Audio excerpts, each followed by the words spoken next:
எத்தனை கட்சி இருக்கும்? ஒரு கட்சியில் 50 பேர், 50,000, 30,000, 40,000 நம்ம குரலில் போய் பேசினா கேட்பாங்களா? இந்த கோயில் ஹராம்னு சொல்லப்பட்ட இந்த விஷயத்தை வந்து சென்சிட்டிவான ஒரு இஷ்யூன்னு சொல்கிறது. நம்ம எல்லோருமே பல இன மக்கள், பல சமுதாயத்தில் வந்து சேர்ந்த இந்த மலேசியாவில் நம்மளுக்கு இந்த மாதிரி ஒரு சட்டம் ஒரு முக்கியமான ஒரு விஷயம். அப்போ இந்த ஒற்றுமை சட்டத்தை வந்து நம்ம கடைப்பிடிக்கிறது ரொம்ப முக்கியம். மலாய்க்கார சமுதாயம் வந்து இந்த நாட்டில் வந்து ஒற்றுமை ஆகணும். எனக்கு அவங்களுக்கு இருக்கிற பாப்புலேஷன் ஜனத்தொகை வந்து பெருசு. அந்த ஜனத்தொகையில் ஸ்டேபிலிட்டி இல்லாட்டினா எல்லோருக்குமே இது பாதிக்கும். 60% இருக்கிற ஜனத்தொகத்தில் வந்து ஸ்டெபிலிட்டி இல்லாமல் இருந்துச்சுன்னா எல்லாத்தையும் பாதிக்கும். இப்போ ஒரு உதாரணம் எடுத்துக்கிட்டோன்னா, இப்போ பாஸ் எடுத்துக்கிட்டிங்கன்னா அவங்க வந்து இஸ்லாம் பற்றி பேசினாங்களா, மித்த கட்சிகளும் அவங்களுக்கு ஆதரவு கொடுத்துடணும். அப்போ 60% இஸ்லாம் தான் பேசுவாங்க. இது ஒரு உதாரணம் கொடுக்குறேன். மித்தவங்க நம்ம மலாய்க்கார கம்யூனிட்டியில் இல்லாதவங்க என்ன ஆகும்? நம்மளுக்கு இது பிரச்சனையாகும். ஆமாவா இல்லையா? அதே மாதிரி பெருசாத்து திடீர்னு 3 பற்றியே பேசிகிட்டு இருப்பாங்க. அப்படி நம்ம என்ன செய்ய போகிறோம்? இந்த மாதிரி ஸ்டெபிலிட்டிக்கு வரணும். அவங்க ஸ்டெபிலிட்டிக்கு வந்து அவங்க ஸ்டேபிளாக இருந்தால் தான் நம்மளை பாதிக்காது. அதே நம்ம சமுதாயத்தை எடுத்துங்க, 1.8 மில்லியனோட பாப்புலேஷன் சமுதாயம், 2 மில்லியன். எத்தனை கட்சி இருக்கும்? ஒரு கட்சியில் 50 பேர், 50,000, 30,000, 40,000 நம்ம குரலில் போய் பேசினா கேட்பாங்களா? குரலுக்கு பேசினா கேட்பாங்களா? அதே மாதிரி தான் இந்த வேலை. அதனால் இந்தியன் சமுதாயத்துக்கும் இந்த ஒற்றுமை தேவைப்படுது. இந்த கூட்டணி எல்லாம் ஒன்றா சேர்ந்து ஒரே இதில் வந்து போராடுறதுக்கு வரணும். அதே வேளையில் மலாய்க்கார சமுதாயத்துக்கு வந்து இந்த நாட்டு ஸ்டெபிலிட்டியாக இருக்கணும்னா, பொருளாதார வளர்ச்சி இருக்கணும்னா, இந்த மாதிரி விஷயங்களில் வந்து பெரிய ஜனத்தொகை வந்து முதல்ல ஸ்டேபிள் ஆகணும். இல்லாட்டினா எல்லாத்துலேயும் நம்ம வந்து தப்பு கண்டுபிடிக்க முடியும் சொன்னாங்க. அப்போ பிரச்சனையை முட்டிக்கிட்டு இருக்கோம். என்ன சொல்லுவாங்க, அப்சல்யூட்னு சொல்லுவாங்க ஆங்கிலத்தில், அப்சல்யூட். ஏன்னாக்கா இந்த சிஸ்டம் வந்து ஒரு ஒரு பேலன்ஸ் இல்லாத சிஸ்டத்துக்கு வந்துடுச்சு. அதே காலகட்டத்தில் பார்த்திங்கன்னா நம்ம international level of education play இல்லாமல் போச்சு.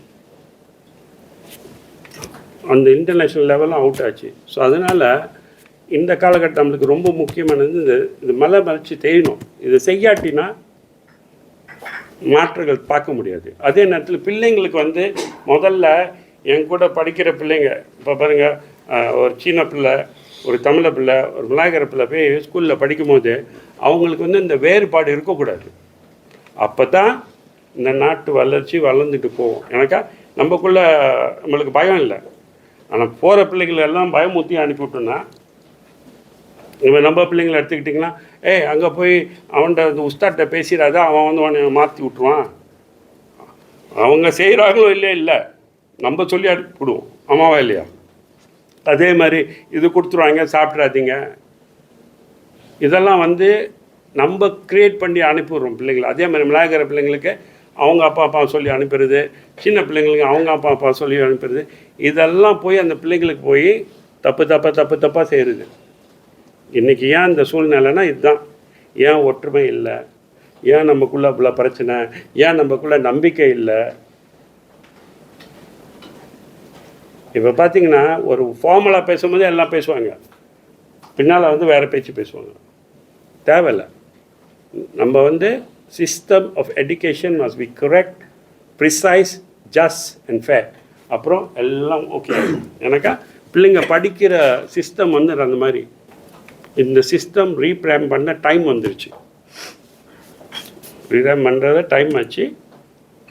அதனால தான் சொல்கிறேன், இது செய்யணும். இப்போ வரணும், ஒரு ராயல் கமிஷன் போட்டு செய்யுங்க, மாற்றுங்க.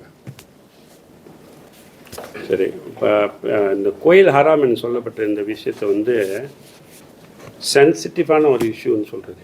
ஏன்னாக்கா நம்ம வந்து இந்த மதத்தில் இருக்கிறவங்க நம்மளுக்கு வந்து இது வந்து ரொம்ப பாதிக்கப்படும். அதனால் வந்து இந்த மாதிரியான விஷயங்களெல்லாம் பயன்படுத்தாமல், இந்த மாதிரி வார்த்தைகளை பயன்படுத்தாமல், இந்த மாதிரி விஷயங்களெல்லாம் வந்து கண்ட்ரோல் பண்ணி வைக்கிறதுக்கு நாங்கள் என்ன சொன்னோன்னா, இந்த ஒற்றுமை ஒற்றுமை என்ன சொல்லுவாங்க, அக்டா ஒற்றுமை சட்டம் ஒன்று கொண்டு வரணும். எனக்கு இந்த சட்டத்து மூலியமாக இந்தந்த வார்த்தைகள் நீங்கள் பார்க்கக்கூடாது.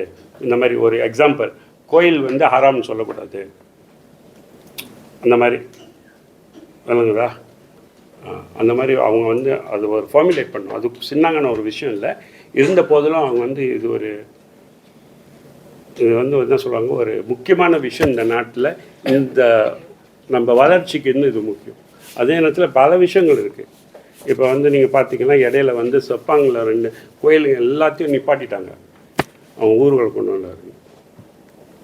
எந்த இதுனாலும் அவங்க சொல்லுவாங்க ஒரே வார்த்தை தான், அக்தா கஸ்லாமா தான்னுக்கார, அதனால சொல்லிடுவாங்க. ஆனால் நம்மளுக்குன்னு ஒரு வழிபாடு இருக்குது பாருங்க. சமயத்து பிரகாரம் ஒரு வழிபாடு இருக்கும். அந்த வழிபாடை நம்ம செய்யாத போது நம்மளுக்கு வந்து தெய்வ குற்றமாக தெரியும். ஸோ அந்த வேலையில் வந்து இந்த மாதிரி ஒரு ஒற்றுமை சட்டம் இருக்கும்போது இந்த சட்டம் வந்து இதுக்கெல்லாம் வந்து அவங்க வந்து முக்கியத்துவம் கொடுத்துருப்பாங்க. இது செய்யலாம், இது செய்யக்கூடாது, இது வந்து போலீஸ் பாதுகாப்பு கொடுத்தே ஆகணும், இதுக்கு வந்து காவல்துறை இதுக்காக பாதுகாப்பு கொடுக்கணும், என்ன சொல்லுவாங்க, அதுக்கு வந்து தேவைப்பட்ட வேலைகளை செய்யணும். அந்த மாதிரி ஒரு சட்டம் கொண்டு வந்தால் தான் மக்கள் ரீதியில் வந்து நம்பிக்கை வரும். நம்ம எல்லோருமே பல இன மக்கள், பல இன சமுதாயத்தில் வந்து சேர்ந்த இந்த மலேசியாவில் நம்மளுக்கு இந்த மாதிரி ஒரு சட்டம் ஒரு முக்கியமான ஒரு விஷயம். அப்போ இந்த ஒற்றுமை சட்டத்தை வந்து நம்ம கடைப்பிடிக்கிறது ரொம்ப முக்கியம். இதுக்கு நான் என்ன வேண்டுகிறேன்னா, எல்லோருமே எங்களுக்கு இன்னைக்கு இந்த கொண்டு வந்த விஷயத்தை வந்து எல்லோரும் வந்து ஆதரவு கொடுத்து இதை பற்றி பேசுவாங்கன்னு எனக்கு எல்லாருக்குமே இப்போ முக்கியம். எந்த சமுதாயத்தை எடுத்துக்கிட்டாலும் இந்த ஒற்றுமை சட்டம் வந்து முக்கியம். எனக்கு இதுதான் வந்து மிடில் கிரவுண்டில் விளையாடுறதுக்கு, மிடில் கிரவுண்ட் ப்ராக்டிஸ்க்கு வந்து நம்மளுக்கு வாழ்க்கை இடம் கொடுக்கும்.